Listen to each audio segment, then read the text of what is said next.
Sige. Gusto mo, papapalit ko na lang ng mga chocolates ito. Gusto mo yun? Hindi. Eh, anong gusto mo?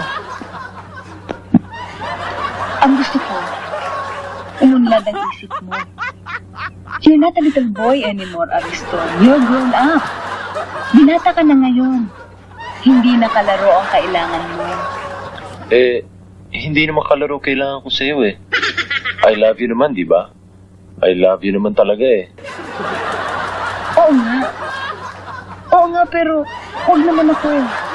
Imposible yun eh.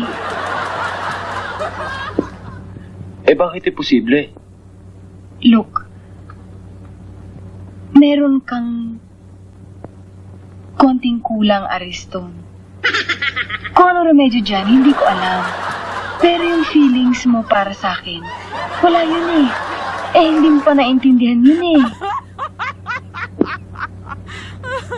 Kung sa bagay, hindi naman kita masisisi. Ang may kasalanan ng lahat ng ito, mga mo eh.